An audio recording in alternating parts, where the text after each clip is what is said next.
All right. Loaded penguin sled. We know the mass of it. And now we're not ignoring friction. The difference between chapter 5 and chapter 6 is this. In chapter 6, we do care about kinetic friction and static friction, and we do care about centripetal force, which means centripetal acceleration.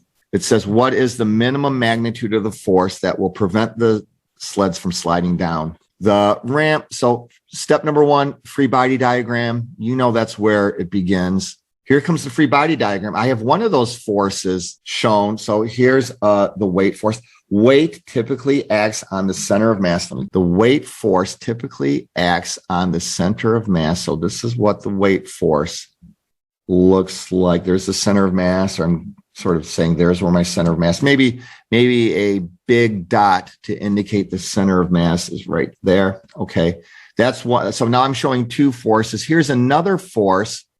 Another force is the normal force. The normal force is the Newton's third law reaction force that acts perpendicular to the shared boundary between the two objects. And if what I said sounds weird to you, that would be a little bit perplexing to me, because this was hammered heavily on the green sheets and in the lecture video. So normal, the term normal is a mathematical term, which means at a right angle to. So here is the right angle. This normal force is basically the force from the ramp pressing up on the body that we're examining. And it's always perpendicular to the shared contact surface. So I'm indicating that here in this highlighter. That this blue line is the shared contact surface between these two objects. The normal force is perpendicular. So that's a good visual. But wait, there's more. There's friction. We're not ignoring friction. And then here's where things get really kind of thought-provoking.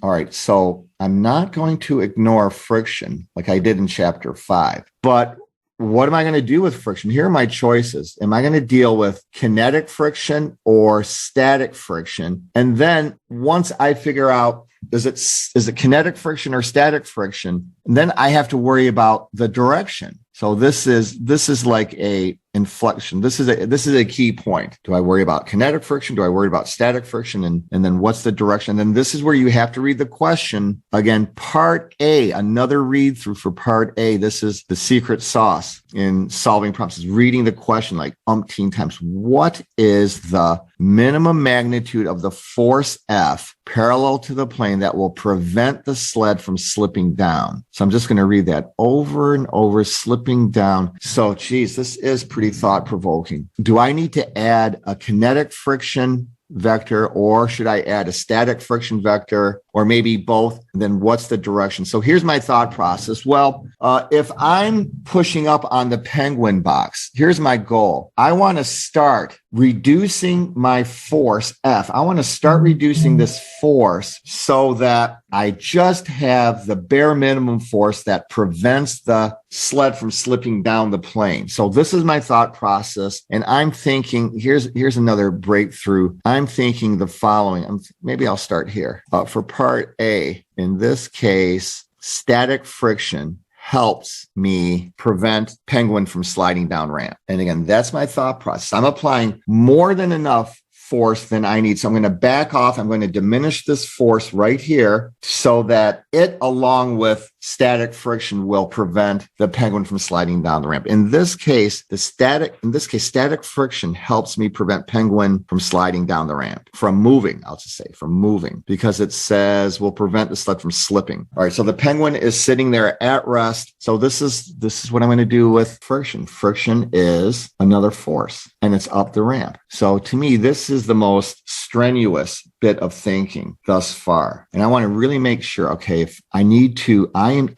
minimize this force as much as possible. I want to minimize it to the point where I am just barely able to combine with the static friction force to prevent the box from moving up the ramp or down the ramp. So it's that break even I'm using for, that I'm looking for. I'm looking for that break even threshold force. So I just got to solve for this. All right. So I am done with the free body diagram. Next, what's after free body what's after free body diagram coordinate system. Here's what I'm going to do for my coordinate system. And remember, this is so important. I'm going to write it down. Here's the coordinate system how to set coordinate system axes, plural of axis, in direction of acceleration, and make all coordinate systems flow together. Because you might have, if you have two bodies, you have two coordinate systems. If you have three bodies, you have three coordinate systems. However many coordinate systems you have, make them all flow together. So that is your how-to in terms of selecting a coordinate system. So given that, I don't know. Well, technically speaking, there's no acceleration here. So, but I do know one thing. I know the penguin is going to accelerate either up the ramp or down the ramp if there was an acceleration. So you know what? That does force my hand. I'm going to call this plus y,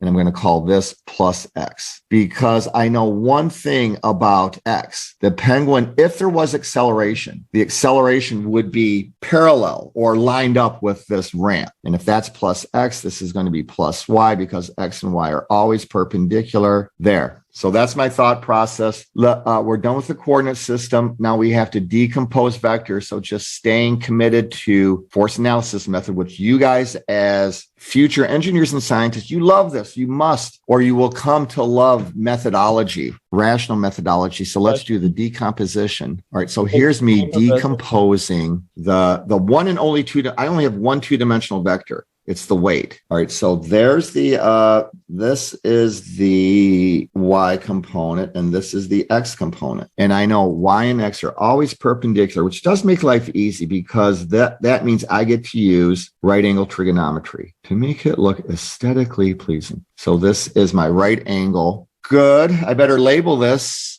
This would be mg y, this is mgx, and this is mg, because we know that weight equals mg. So weight equals mg decomposes. This is the y component. So this is y, because this is parallel with the y-axis. And this is mgx, because this mgx vector right here is parallel with the x-axis, right? Like right here. So I am done with the decomposition. You might remember, I'm just going to go through this quick little angle game. Like if this is theta. So for the sake of conversation, I'm just going to say, what if this theta is 20 degrees? I'm just going to make up a number that's easy, simple. If that's 20 degrees, well, I know this angle is 90 degrees. Let me move this. So I'm just going to go through this sort of like backdoor method, this reverse engineering method to get the triangle angle. I know that this is 90 degrees. Okay. So again, to play the game, if this is 20 degrees, if this is 90 degrees, this must be 70 degrees right here. And if that's 70 degrees, I know for a fact that that's 90 degrees, because this mgy vector is perpendicular to that surface. So if that's 70, this is 20. So this is my approach to say, well, if this is 20 degrees, then this is 20. If this is theta, that's theta. And the only reason I'm going through it again, because right now it's always the same kind of ramp. It's always the same kind of layout, but it's not always going to be that way. So I'm just giving you a methodology that works for me. Maybe it works for you in terms of finding the triangle angle based on the ramp angle. So once again, if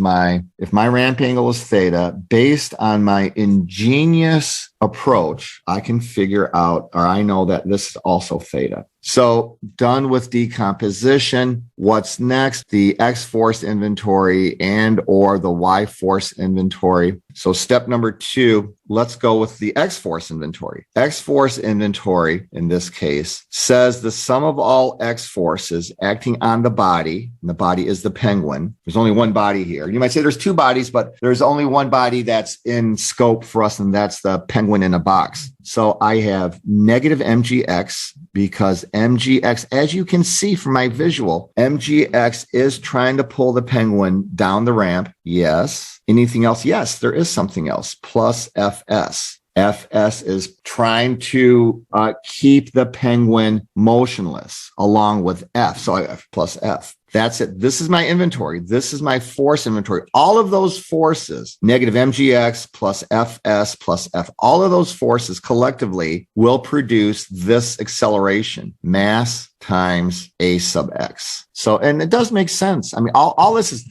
This is just a formalized way to crank out F equals ma. There's a force going in the negative direction. Here's a force going in the positive direction, along with this force going in the positive direction. Whatever they net out to be, it equals ma. Thanks to Newton's second law. The very next thing I have to do is say something about acceleration. So step 3, you got to say something about acceleration. And what I'm going to say is the following: a sub x equals 0 since penguin is motionless. Penguin must remain motionless. So that's what I can say about acceleration, which is important. So let's keep going. Let's just keep processing this. Negative mg sine theta plus mu subscript s fn plus f equal 0. So where did number 4 come from? If I look at this triangle here, I would say, because it's a right angle triangle, sine of theta equals side opposite over hypotenuse. So sine of theta equals mgx over hypotenuse, which is mg. So that's how I do this substitution. Mgx does equal mg sine theta. Fine. So that's where this comes from. So now you know where that comes from. This was one of the introductions. Static friction is defined as mu sub s times f sub n, and everything has a name. This is called the coefficient of static friction. It's a stickiness factor. This is a material property. This is the coefficient of static friction. So, for example, what do you think is stickier, a sheet of rubber or a sheet of ice? Obviously, a sheet of rubber is more sticky, so it has a greater stickiness factor. This is normal force, which is staring right at us in our free body diagram. Almost an entire page and lots of minutes were dedicated to static friction and kinetic friction. So that is for sure worthy of your time. So now what? Now I guess we solve for F, number 5. Solve for F, number 6. F equals mg sine theta minus mu sub s. Again, that's mu. This is Greek letter mu. That's how you spell it. This is how you pronounce it. Mu, like Mewtwo from Pokemon. It's not you, it's mu. And the S means static friction. Let's solve for F, because we know everything here. Well, you could say, wait a minute, Chris, stop the presses. You don't know the mass of this. But I don't know mass, but I do know mg. Mg is the weight. So I don't know m, but I do know mg. And the problem says, for me, the weight is 70 newtons. And I got to fix this little typo here. And just when you think we were clear, we're not done, because now I have a giant this should be F sub n. And then this is where I write down what's F sub n? F sub n is unknown at this point. So let's go to step 7. So I'm basically out of gas. This is what I have right here. This is my end state for my X force inventory. And I was feeling pretty good until I encountered that F sub n. But you should know by now, it's just a matter of cranking out another formula. And that's what I was saying before. If you crank out enough formulas, you combine them to sort of draw a boundary. Now that you're actually looking at my screen, because I forgot to share it before, this is what I was saying. Here's an equation, here's an equation, here's an equation, and here's an equation. So your solution to whatever problem you're dealing with is somewhere within this bounded region where every one of those lines represents an equation. So anyway, let's do a Y force inventory. Step 6, step 7. Maybe a Y force inventory provides Fn. Maybe. I hope so. Right now, this is the only idea I have. If this doesn't work, I'll think of something else. So number 8, let's do a Y force inventory for the same system, which means the sum of all Y forces. And this is where you have to stay committed to your free body diagram. I've got normal force going straight up. And you could say, hey, Chris, this isn't straight up, but it is straight up in our new coordinate system, minus mgy going straight down. And then that's it. So I don't have 3 forces. I only have 2. And Newton's second law says whatever those forces turn out to be and how they blend together, it's mass times acceleration. And then you have to say something about acceleration. And in this case, I can say a sub y equals 0 because there is no plus or minus y motion. this penguin, even if the penguin were moving along the ramp, there would still be no plus or minus y motion because the penguin stays on the ramp, which means its y position never increases or decreases because of our new and improved coordinate system. So step 10 leads us to the following. I can say F sub n equals mg y, and ultimately F sub n equals mg cos theta. So again, just looking at this triangle one more time. If I look at this triangle, cosine of theta equals side adjacent, which is mgy all over hypotenuse, which is why I'm saying mgy equals mg cos theta. So there you go. Now I have reached the end of the line as far as my y force inventory. Alrighty then. You now have an x force inventory result, and you now have a y force inventory result. Go ahead and solve for F. And that's just part A, and then we'll do part B. Let's all get the answer to part A. Find F from number 6 and number 7.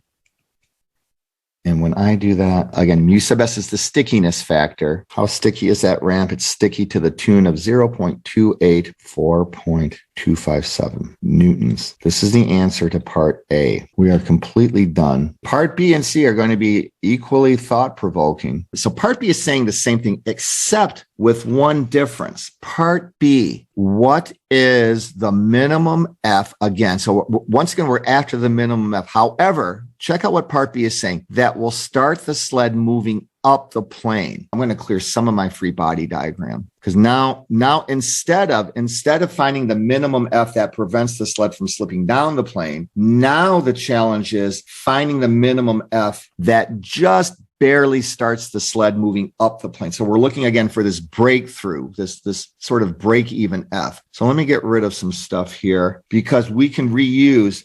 Now, if this were an exam, you would just draw a completely new free body diagram, which is fair. I'm just going to recycle this. All of this trig stuff remains true. So I'm just going to get rid of that because that doesn't change. Sine theta equals mgx over mg doesn't change, et cetera, et cetera. So I'm just going to focus on the stuff that changes. There's one and only one vector that changes here. So I'm going to get rid of F sub s. And as I read part B, and I'm going to read it again, that's the secret. Part B says, what is the minimum F that will start the sled moving up the plane? So I'm still back in this mode right here. I'm asking myself, do I need to worry about kinetic friction or do I need to worry about static friction? And what about direction? So when I read this, I'm saying this is my internal dialogue. I'm reading part B. You can see it on your screen probably easier than you can see it on mine. What is the minimum F that will just start the sled moving up the plane? So let me go to step 10. For part B, F min works against the static friction force and this component of gravity. All right, so let's just talk about what's trying to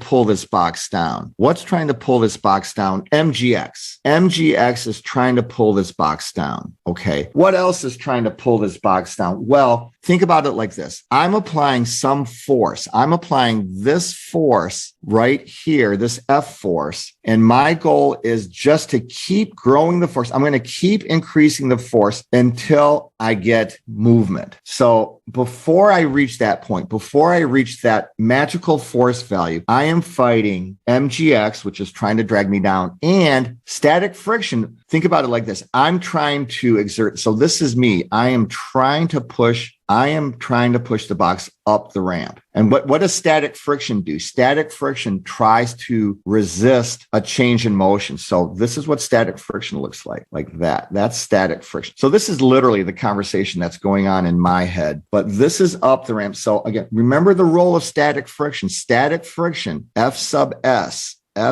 Static friction tries to keep everything motionless. That's what static friction does. And then at some point, you might be able to beat static friction and you're going to get slippage. But static friction, F sub S, tries to keep everything motionless. So that's how I'm getting this free body diagram. Everything is the same except for I have a static friction vector pointing down the ramp. So it's business as usual. let's do a new X force inventory. The Y force inventory is going to remain unchanged because nothing changed in the Y dimension. So this is going to be the only new inventory. I've got minus FS minus mgx plus F equals mass times acceleration. Your knee-jerk reaction is to say something about acceleration, and I can say something about acceleration. A sub x equals 0.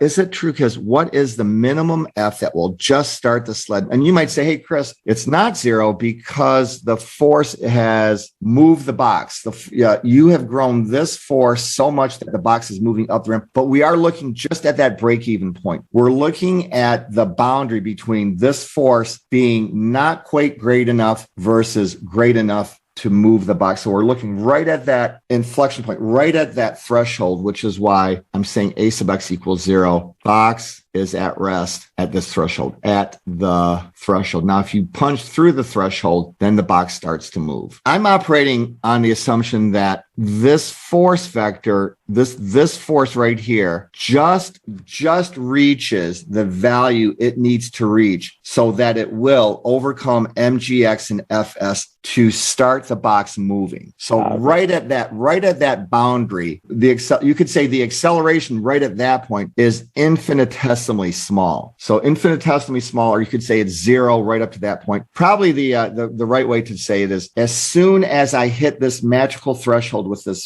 force value, the acceleration at that moment becomes infinitesimally small. It goes from 0 to being basically 0. So then let's update this. I have minus, I'm going to process number 11, minus F sub S, which is minus mu sub S times F sub N. We've seen that before. Minus mgx, it's the same trig, mg sine theta. We've seen that before.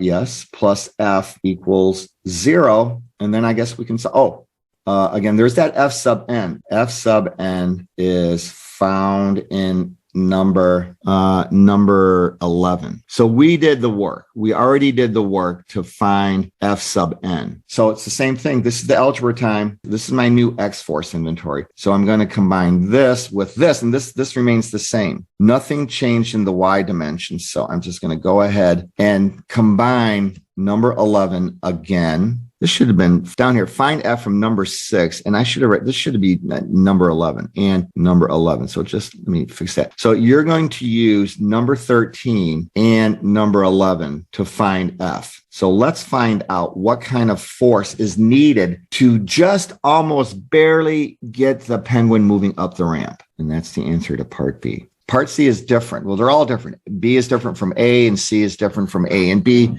What value of F is required to move the sled up the plane at a constant velocity? So you know what? This is new. This is new thinking. Now I have increased the force enough so that I break through static friction. So I'm going to say this: F increases enough to overcome friction, static friction. F increases enough, and I should say this: F increases enough to overcome mgx, which is going down, and static friction. So I have defeated static friction with this force. Once I defeat static friction, box moves and is now subject to kinetic friction. So this is different, and it makes sense. I've broken the boundary. I've broken the stickiness between the ramp's static friction and the penguin box. And now, so the box is moving up the ramp, and now it's exposed or subjected to kinetic friction, F underscore K. And F underscore K, and you should already have this written down in your green sheets, is mu sub K times F sub N. Notice the similarity between F sub K and F sub S. F sub K is mu sub S times F sub N, and this is F sub K. All right, so let's go through it. So now I got to update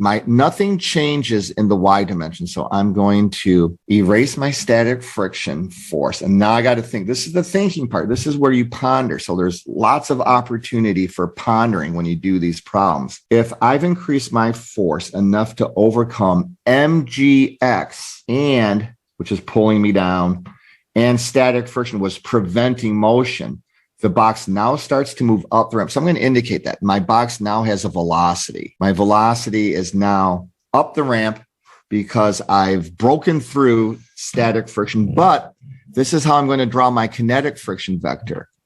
My kinetic friction vector is again down the ramp, but instead of F subscript S, it's now F subscript K.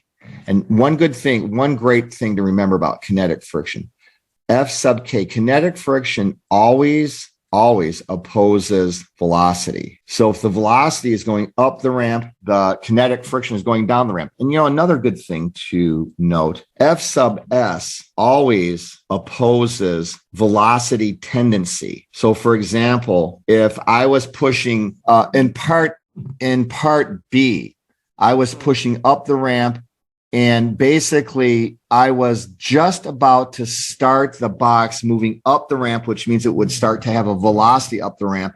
And that's how I figured out, static friction opposes the velocity tendency. The tendency would be to go up the ramp, and static friction opposes that up to its limit because static friction can't deal with a force that's just too great.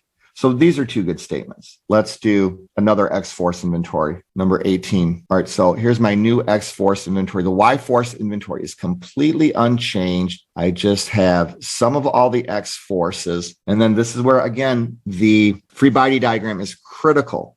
I've got minus F sub K in the negative X direction, minus MGX, which is also in the negative direction. And that's it for the negative X direction. Then I have F. That is it. So this is getting easier as we go along. We just have to update the X force inventory. The Y force inventory stays unchanged because nothing is changing other than my static friction vectors. Next step is say something about acceleration, and what you're saying about acceleration, and this should be A sub X, not A sub Y. Ooh, we have to think about this. Because this is not motionless. I was going to write down the penguin is motionless, but the penguin is not motionless.